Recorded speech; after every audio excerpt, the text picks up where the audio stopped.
Bismillahirrahmanirrahim. Assalamu alaikum. My dear students, I am Nasir Sharif, your chemistry. Students chemistry first year और आज हम first year की chemistry में आपके first half का टेस्ट डिस्कस करने जा रहे हैं और फर्स्ट हाफ में जो चैप्टर शामिल है वो चैप्टर है 1, 3, 4, 5, 9 एंड 11। तो माय डियर स्टूडेंट्स, हमेशा की तरह जब आप ये डिस्कशन कर रहे हो तो जिस पेपर पे आपने ये सॉल्व किया है वो पेपर टेक्स्ट बुक और अपने साथ एक कॉपी एंड रजिस्टर और पेंसिल जरूर रख लें ताकि जो इंपॉर्टेंट पॉइंट आपको लगे आप साथ साथ उसको राइट डाउन करें। आइए स्टूडेंट स्टार्ट करते हैं इस फर्स्ट हाफ का जो टेस्ट है। इसमें question number 1, encircle the best option. 4 grams of methane at 0 degree C at 1 atm pressure have dash number of molecules। यानी आपको मास ऑफ मीथेन दी गई है और डिमांड की गई है नंबर ऑफ मॉलिक्यूल्स की। तो सिंपल आपको फार्मूले का पता है कि number of molecules of methane is equal to mass of methane divided by molar mass of methane multiplied by Avogadro's number। तो 4 mass given है 16 molar mass है multiplied by Avogadro's number, तो राइट ऑप्शन इसकी बनेगी 4। Second, the mass of 3 moles of electrons is। My dear students, आपकी exercise में question number 1 का part है कि the mass of 1 mole of electron is, उसका जवाब है 0.55 मिलीग्राम। 1 मोल का जवाब है 0.55 मिलीग्राम। तो आप मुझे बताइएगा इस स्टेटमेंट में उसने 3 मोल्स पूछा है तो सिंपली आप क्या करेंगे 0.55 multiplied by 3, the answer will be beta 1.65 milligram. My dear students, मैं आपके सामने ये एमसीक्यू सॉल्व इस वजह से नहीं कर रहा क्योंकि ये बारहा किए हैं आपने, आपको अच्छी प्रैक्टिस है। इवन प्रीवियस टेस्ट में मैंने ये सारे सॉल्व किए हैं, रिपीटेडली बोर्ड में भी रिपीटेडली आते हैं और इसी तरह से ये आप। थर्ड एमसीक्यू है 1 मोल ऑफ SO2 कंटेन्स। यानी अगर आपके पास SO2 का 1 मोल हो, 1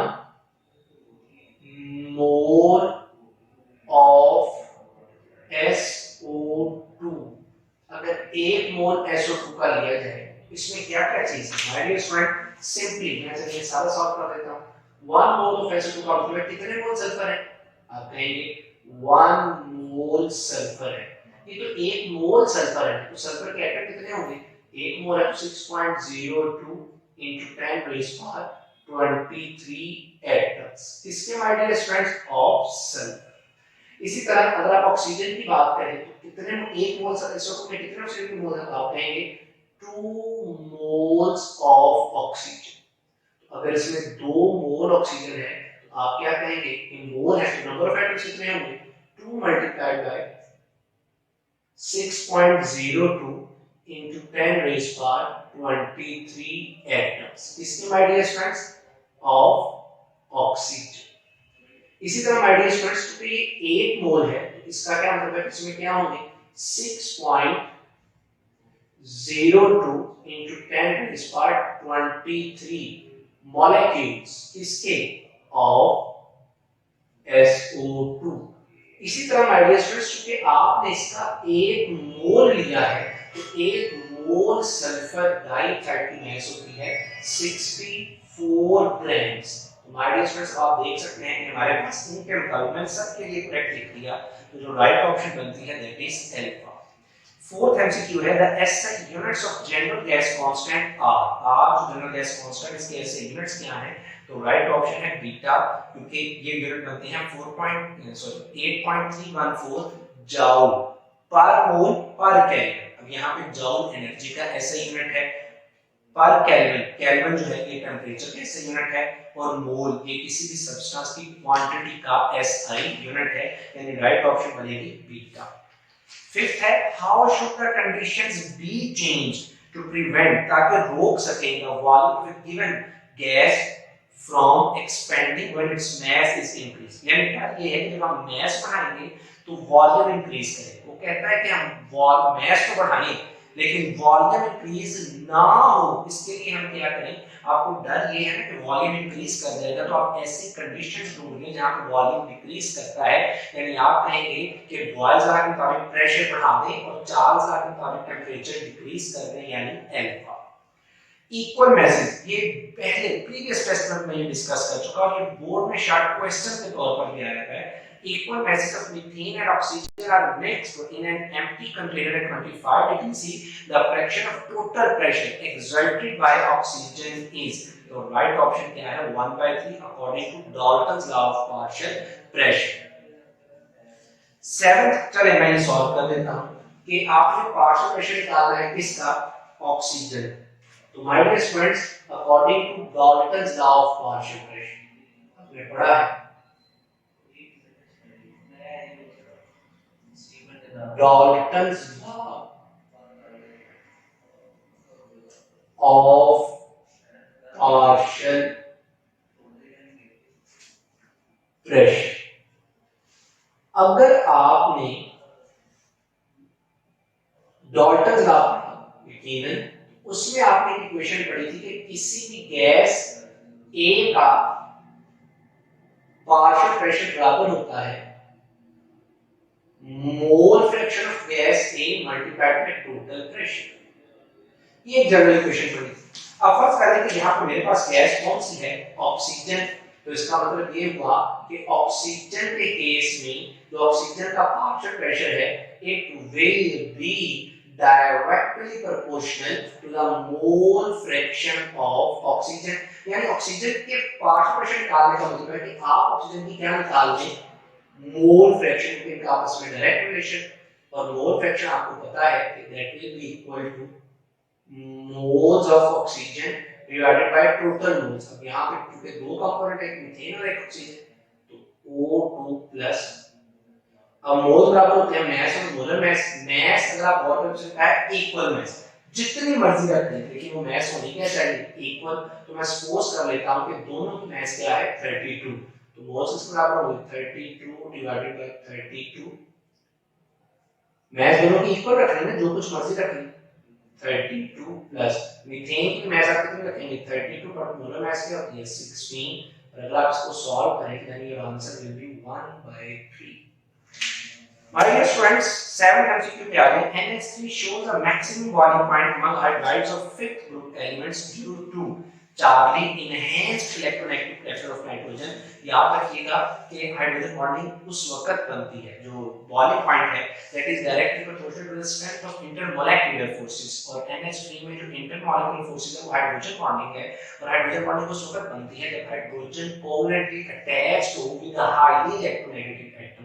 फिफ्थ ग्रुप में सबसे ज्यादा इलेक्ट्रोनेगेटिविटी नाइट्रोजन की है, जिसकी वजह से हाइड्रोजन बॉन्ड बना सकता है अमोनिया, और इसका बॉइलिंग पॉइंट क्या होता है ज्यादा।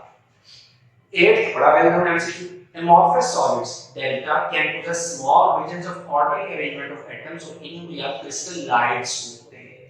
9th the splitting of spectral lines of atoms are subjected to strong electric field is called Stark effect। अगर इलेक्ट्रिक फील्ड की जगह Z में आ जाता तो राइट ऑप्शन, अगर इलेक्ट्रिक फील्ड की जगह स्टूडेंट मैग्नेटिक फील्ड आ जाता तो ऑप्शन बन जाती Z-man इफेक्ट, लेकिन है इलेक्ट्रिक फील्ड तो राइट ऑप्शन है beta star effect. Charge on one mole of electron is, आप सबको ये बात अच्छे तरीके से पता है कि 1 इलेक्ट्रॉन हैज चार्ज। एक इलेक्ट्रॉन पे चार्ज होता है 1.6022 into 10 raised power -9। ये एक इलेक्ट्रॉन पे चार्ज। एक मोल का क्या मतलब है, एवोगैड्रोस। अगर एक इलेक्ट्रॉन पे इतना चार्ज है तो इतने इलेक्ट्रॉन्स पे कितना चार्ज होगा, यकीनन आप दोनों तरफ इसको मल्टीप्लाई कर देंगे, और जब आप मल्टीप्लाई करेंगे then your answer will be beta, यानी 9.6 into 10 raised power 4। तो ये बार आप इस तरह से कैलकुलेट कर सकते हैं, 9.6 into 10 raised power 4। बढ़ते हैं माय डियर नेक्स्ट एमसीक्यू, बड़ा वेल नोन बेशुमार का पहले भी आ चुका है।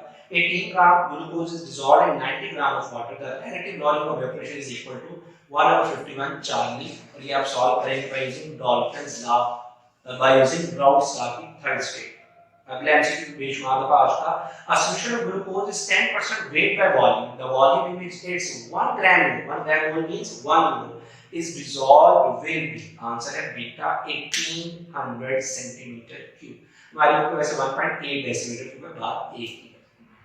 नेक्स्ट एमसीक्यू जरा ध्यान से, अगर आपने बस 11 एक्सरसाइज के एमसीक्यू के लिए बड़ी प्रॉब्लम करने वाला रहा है if the rate equation of a reaction to A plus B arrow into products is the rate equation given and B is present in large excess, इसका मतलब है कि अगर B large excess में तो ये ओवरऑल रेट को disturb नहीं करेगा, रेट सिर्फ इसके लिए लिखा जाएगा A, then order of reaction is 2, second order है क्योंकि B excess में और A की पावर में कितना है 2.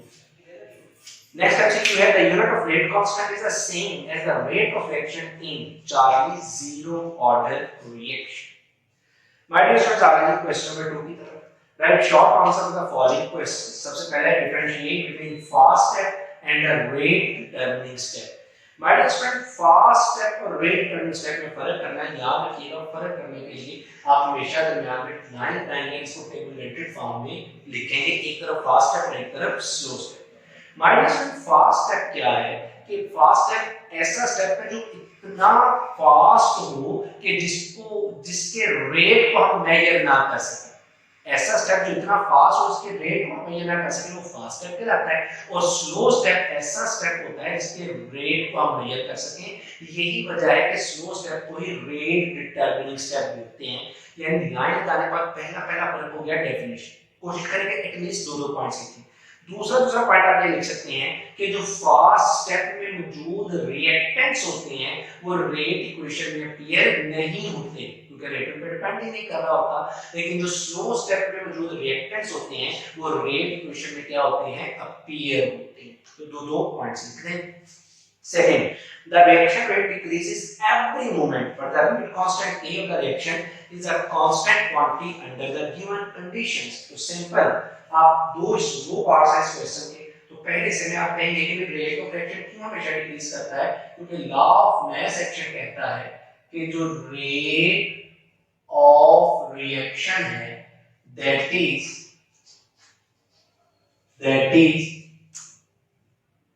K rate constant and concentration of reactants. तो आप कहेंगे कि जो रेट ऑफ रिएक्शन है ये डिक्रीज करता है every moment because rate of reaction और कंसंट्रेशन ऑफ रिएक्टेंट्स का आपस में क्या रिलेशन है, direct. With the passage of time the concentration of reactant decrease, जिसकी वजह से रेट ऑफ रिएक्शन क्या कर जाता है, डिक्रीज मतलब चेंज होता है. तो ये हो गया रेट की बात. वो कहता है रेट कांस्टेंट क्यों सेम रहता है, तो आप सिंपल कहेंगे कि रेट कांस्टेंट इस वजह से सेम रहता है because rate constant is the ratio between rate of reaction and concentration of reactants. तो चूंकि ये रेशियो इस वजह से इसकी वैल्यू हमेशा क्या रहती है, कांस्टेंट. यानी पहले इसका जवाब आप देंगे लॉ ऑफ मास एक्शन के मुताबिक, तो दूसरे इसका जवाब ये रेशियो की शक्ल में. Third, explain term from catalyst term catalyst for catalyst. यानी टर्म एक्सप्लेन करें catalyst for catalyst, जिसे आप मेरा कहना है एक्टिवेटर का नाम भी देते हैं, जिसे आप प्रमोटर का नाम भी देते हैं. तो catalyst for catalyst, catalyst for catalyst, यानी catalyst एक ऐसी सब्सटेंस है जो रेट ऑफ रिएक्शन को क्या करती है, चेंज. एक ऐसी चीज जो किसी कैटलिस्ट की एक्टिविटी को डिस्टर्ब करे, that is called catalyst for catalyst. मसलन आपने पढ़ा होगा, आपकी बुक में एग्जांपल है कि जब आप लोग क्या करते हैं, हाइड्रोजनेशन करवाते हैं, तो मैटर में भी आपने पढ़ा था कि जब आप इथेन की हाइड्रोजनेशन करवाते हैं तो इसमें आप यूज करते हैं निकल को as a catalyst. So in this reaction nickel is catalyst. लेकिन अगर आप निकल की एक्टिविटी को एनहांस करना चाहें तो इस निकल की एक्टिविटी को एनहांस करने के लिए जो एक और कैटलिस्ट लेते हैं, लेट्स सपोज यहां पे आप क्या ले रहे हैं, कॉपर या टेलोरियम. तो इसका मतलब है कि कॉपर और टेलोरियम किसकी एक्टिविटी को एनहांस करेगा, निकल. और जब निकल की एक्टिविटी एनहांस होगी तो अल्टीमेटली इस रिएक्शन का रेट भी क्या कर जाएगा, इंक्रीज. तो इसका मतलब ये हुआ कि इस रिएक्शन में निकल क्या है, कैटलिस्ट, जबकि कॉपर या टेलोरियम क्या है, catalyst for catalyst. इसको ही आप प्रमोटर या एक्टिवेटर का नाम भी देते हैं. My dear students, next है fourth short question, define azeotropic solutions.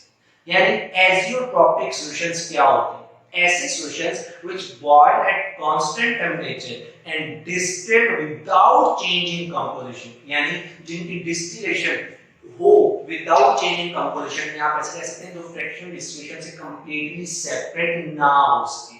ये ऐसे सॉल्यूशन है तो कि राउल्स लॉ को obey नहीं करते, ये राउल्स लॉ से डेविएट करते हैं, या तो पॉजिटिव डेविएशन करते हैं like mixture of ethyl alcohol and water, या ये नेगेटिव डेविएशन शो करते हैं like mixture of HCl and water. तो हमारा ऐसे सॉल्यूशन जो क्या हम boiled at constant temperature and distilled without change in composition, और साथ में एग्जांपल जरूर दीजिए। Differentiate, next start question, differentiate between hydrolysis and hydration, बड़ा सिंपल, अगेन आप टेबल की शेप में मेट्रिक फॉर्म करेंगे। हाइड्रोलिसिस ऐसा रिएक्शन जिसमें वाटर मॉलिक्यूल ब्रेक हो, ऐसा फिनोमेना जिसमें वाटर मॉलिक्यूल ब्रेक हो, और हाइड्रेशन में पानी का मॉलिक्यूल ब्रेक नहीं होता बल्कि किसी सॉल्यूट को सराउंड और इंटरैक्ट कर लेता है।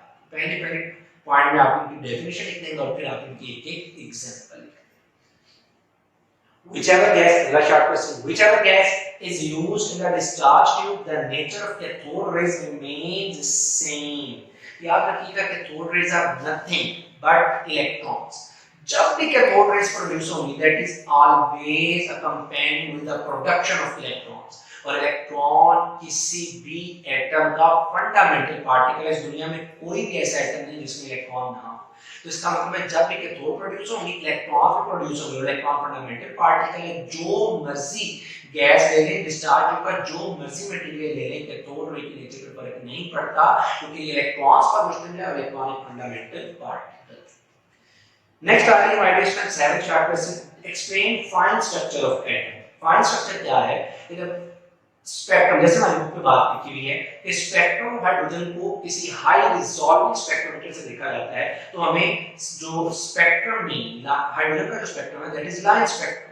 जब हम लाइन स्पेक्ट्रम को हम हाई रिजॉल्विंग स्पेक्ट्रोमीटर से देखते हैं तो हर स्पेक्ट्रल लाइन मजीद शार्प लाइंस में डिवाइड हो जाती है, यानी स्पेक्ट्रल लाइन का मजीद लाइंस में डिवाइड हो जाना that is called fine structure और मल्टीपल स्ट्रक्चर। और ये डिफेक्ट था बोर का कि उसको एक्सप्लेन नहीं कर सका। जैसे आप जब H अल्फा लाइन जो है H अल्फा लाइन है हाइड्रोजन स्पेक्ट्रम के बाद उसको हाई रिजॉल्विंग स्पेक्ट्रोमीटर से देखते हैं तो ये मजीद 5 कंपोनेंट लाइंस में डिवाइड हो जाती है। 8th इसका शॉर्ट क्वेश्चन है, in the hydrogen bond structure of HN which is the stronger bond, the shorter covalent bond और the longer hydrogen bond between different molecules. एक बात तो ये याद रखिएगा माय डियर स्टूडेंट्स कि जो बॉन्ड स्ट्रेंथ है, bond strength that is inversely proportional to bond length and distance between particles। अब क्वेश्चन ये है कि जो हाइड्रोजन का स्ट्रक्चर है, हाइड्रोजन बॉन्ड HF का स्ट्रक्चर है जिसमें क्या मौजूद है, हाइड्रोजन बॉन्ड। क्वेश्चन ये है कि इस स्ट्रक्चर में बॉन्ड कौन सा स्ट्रॉन्ग है, यानी ये बॉन्ड है इसमें कौन सा कोवेलेंट, क्या ये बॉन्ड स्ट्रॉन्गर है या ये बॉन्ड है इसमें हाइड्रोजन बॉन्ड, ये बॉन्ड स्ट्रॉन्गर है। एक तो मैंने शॉर्टकट पे लिख दिया। एक और बात बता देता हूं कि जो कोवेलेंट बॉन्ड है that is intramolecular, while hydrogen bond is intermolecular। दो बातें करते हैं, तो इसका मतलब ये हो कि intramolecular forces are always stronger than intramolecular, sorry intramolecular forces are always stronger than inter. तो हाइड्रोजन बॉन्ड इंटर है इस वजह से वीकर होगा और कोवेलेंट बॉन्ड इंट्रा है इस वजह से ये स्ट्रॉन्गर होगा, फिर न्यूक्लियस का होल्ड ज्यादा। My dear friends, 9th है vacuum distillation can be used to avoid decomposition of a sensitive liquids। अब vacuum distillation है क्या?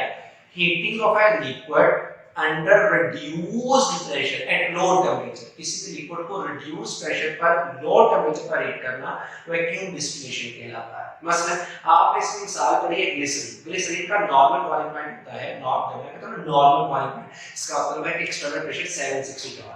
तो नॉर्मल बॉइलिंग पॉइंट मतलब है कि 760 टॉर पे ग्लिसरीन बॉयल करती है 290 डिग्री से। लेकिन प्रॉब्लम ये है कि ना सिर्फ 290 डिग्री से बॉयल करती है, साथ ही साथ ये डिकम्पोज हो जाती है।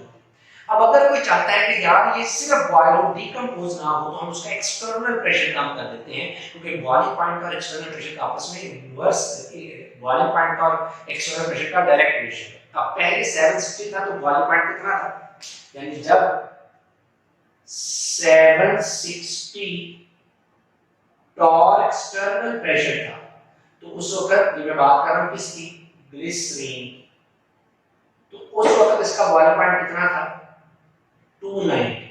लेकिन प्रॉब्लम ये थी कि इस पॉइंट पर बॉयल होने के साथ साथ क्या हो जाती थी डीकंपोज।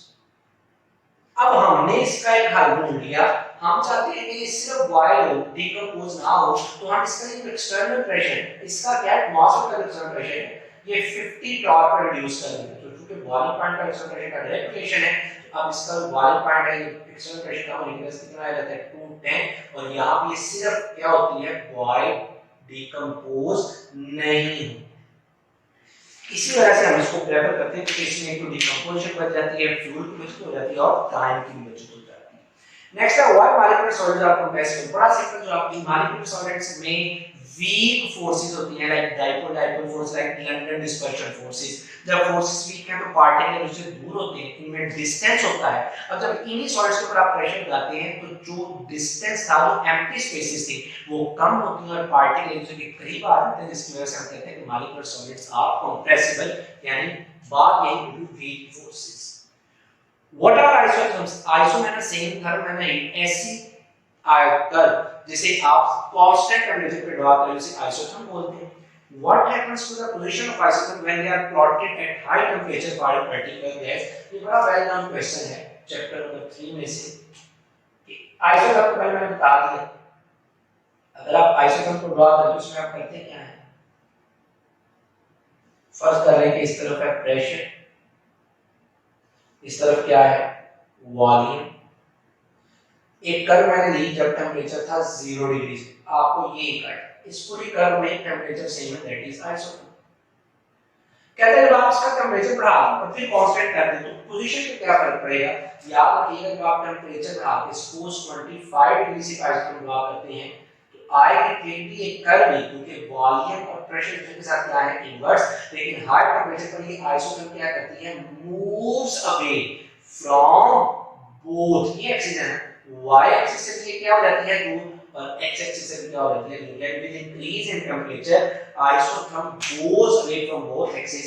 वजह ये है कि टेंपरेचर बढ़ाने से वॉल्यूम क्या कर जाता है इंक्रीज। बार शॉर्ट क्वेश्चन है SO2 is comparatively non ideal at 270 Kelvin, 273 Kelvin means 0 degrees, but behaves ideally at 327 degrees। My dear students याद रखिएगा कि गैस उस वक्त आइडियल होती है जब उसका टेंपरेचर हाई हो, और नॉन आइडियल उस वक्त होती है जब उसका टेंपरेचर लो। गैस उस वक्त आइडियल होती है जब प्रेशर लो हो, ये दोबारा से सुन लें कि आइडियल उस वक्त है जब pressure low temperature high, non ideal उस वक्त है जब प्रेशर हाई टेंपरेचर लो।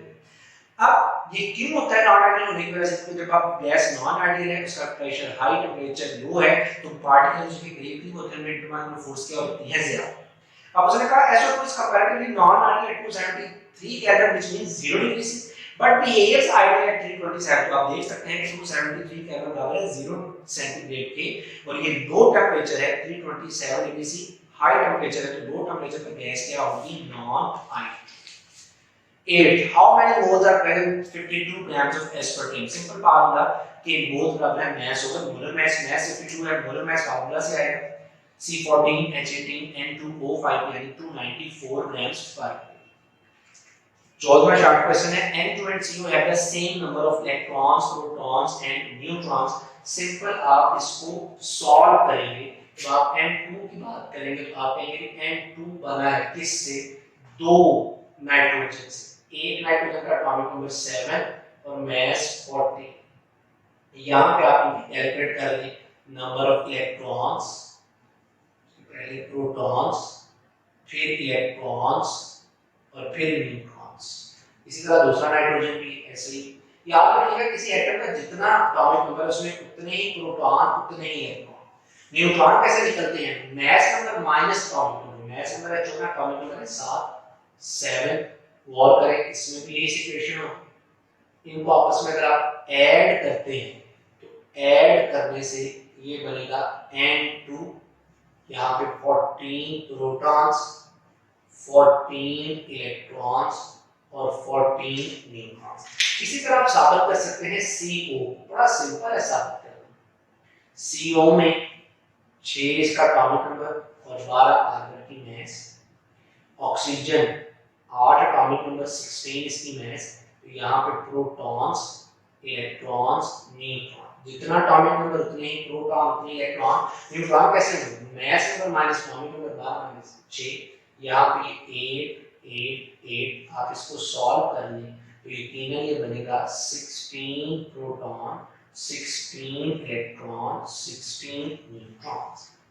और my dear friends, last chart question give assumptions of stoichiometry. दो assumption है कि all atoms must be converted into the products or no site of reaction. My dear friends, question number 3 में जो next attempt यानी 2 question नीचे आपको मतलब 3 long question दिए गए जिनमें से आपने 2 अटेम्प्ट करने हैं और वो बड़े सिंपल से हैं। चैप्टर नंबर बोर्ड स्कीम के मुताबिक वैसे टोटली इस पे रिलाई ना किया गया स्कीम पर, एक स्केच ही है। चैप्टर नंबर 1 और चैप्टर नंबर 8 में से न्यूमेरिकल इस तरह, यहाँ पे 1 में न्यूमेरिकल और ये इस तरह से ये आपके पास सिंपल लॉन्ग क्वेश्चन है जैसे आपकी बुक पर लिखा है, सिंपली आपने उसको एक्सप्लेन किया। तो माय डियर स्टूडेंट्स, अल्हम्दुलिल्लाह आज के टेस्ट की डिस्कशन यहाँ पे खत्म होती है। उम्मीद है कि आपको बातें अच्छे से क्लियर हुई होंगी। इंशाल्लाह आपसे मुलाकात होगी एक नई टेस्ट की डिस्कशंस के साथ। अपना बहुत ख्याल रखिएगा और मुझे दुआओं में जरूर याद रखिएगा। अस्सलाम वालेकुम।